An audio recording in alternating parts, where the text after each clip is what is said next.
In the Pewaukee School District, we're very fortunate to have access to a lot of different technologies at the classroom level. And we really focus on the teaching learning aspect, not the stuff aspect. So we really say it's not about the stuff, it's about the teaching and learning. So students have access to technology throughout the day to support their learning environment. In grades 5 through 12, our students are fortunate enough to have one laptop per one student, so that we have a one-to-one teaching and learning initiative. Those students have access to their own laptop all day, every day. In grades 7 through 12, they can take that laptop home to support their learning outside of the school environment. In grades kindergarten through 4th grade, we're fortunate enough to have a 2-to-1 access. So students have access to the technology in the classroom to support their learning. It really, as I mentioned, is about focusing on the teaching and learning so that students have, through that technology, have access to resources, to information throughout the day, anytime, anywhere access to support their learning. I think technology helps kids understand how to write more, and it just goes a lot faster for you, and you have to go and ask the teacher if you can't spell something right, and if that red line comes under in the computer, it helps you understand it. So you go to the tools and you hit spelling, and it'll show you how to spell it, and it'll help you learn how to spell it. Oh, definitely, it makes it easier. I can email my teachers on the weekends, and if they have time to on the weekends email me back if I'm studying for a test. I can go outside and check outside sources on the laptop given to me by the school, particularly YouTube or online tutors, and if my teacher isn't available to help me at that time, I can find outside sources to help me. Technology really represents a variety of tools that offer equitable access for kids, and it's really about kids being able to dig deeper into their understanding of academic standards. And what technology does is it opens up the door so that teachers can really customize it based on where they're at. So it's no longer a one-size-fits-all model, but it really offers opportunities that kids can be still authentically engaged, working at their own pace and really having voice and choice in their learning. The students, I believe, have progressed well with the technology, and it's a motivating piece for them. I also think it's just an opportunity that maybe some of the students still don't have at home, and that in itself is motivating for some of those students that get that opportunity here at school. The 21st century technology has been really beneficial and really helpful in bettering my knowledge within school, because there's so much more applications and technologies within the computer that we're all allowed to view and work with. Instead of just having a book, you have so many different ways to explore what you're learning. So I think it's really beneficial, and it helps me as a student because I have so many more outlets to look in.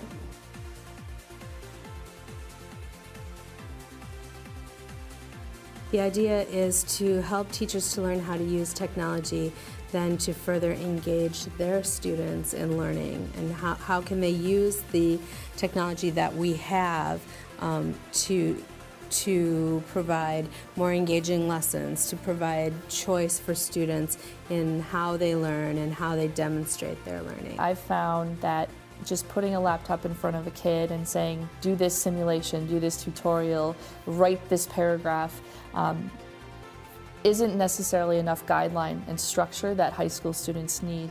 So in my blended classroom, I oftentimes give them freedom within certain parameters, and so if they're using their laptop, there's a structured list of tasks that need to get done by a certain time. So it's not just open-ended, here it is, here's the technology. It's one, making sure they know how to use it appropriately, but then two, providing that freedom within those fence posts to make sure that the technology is used to enhance learning rather than just giving it to them and using it just for the sake of using it. It's not about the tool itself, it's about how we can best meet students' needs in real time, and it's not a one-size-fits-all technology tool.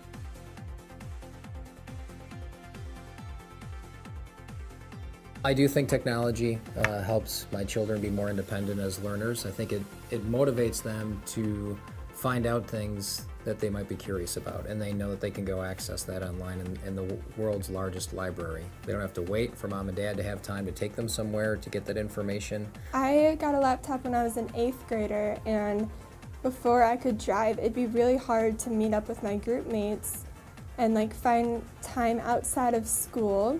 So what Google has allowed me and my group mates to do is to like collaborate online in an online setting so that we could get our work done outside of the classroom but still like be working on our homework for the classroom.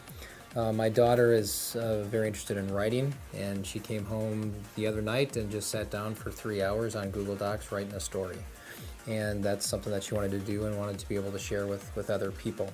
I think it's really important to have my laptop because it makes our learning a little more independent.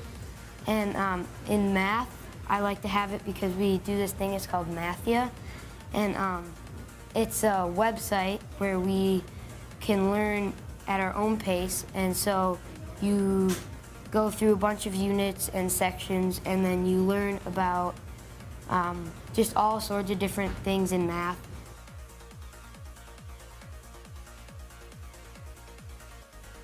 There are a lot of different tools that the students use to dig deeper and to really collaborate with their peers. In my language arts class, we also use technology, and we're using a product called Goodreads right now, which is really beneficial to all of our reading because our teachers ask us a question every beginning of class. When we start off with silent reading, so then we have a chance to kind of think about what that question is, and then we answer it on our Goodreads about our book, and everyone can see it, who's all of our friends. So it's kind of almost like a school-appropriate reading Facebook.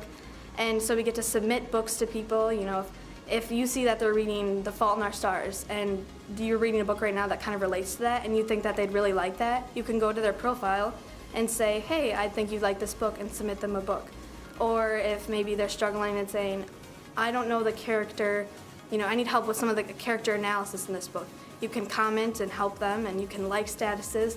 And it's really helpful because we're all a big community and we all help each other. The way I like to use technology in the classroom is giving students choice and experimenting with a lot of different writing in different ways so that they can use technology to reach audiences in both local and global outlets. A lot of times what we're doing is we're having interactions within the classroom, but then this can take them back home and have a global audience that is something that they can do 24/7. As we look to the future and really look at that vision for what we want for our students, it's really important that we're preparing our students to not only be college and career ready, but to really know how to communicate, collaborate, and create through their access to technology. Students today are participating in a very different digital and global society than we did when we left school. So it's very important that in the Pewaukee School District we continue to focus our efforts on preparing our students to be digital and global citizens.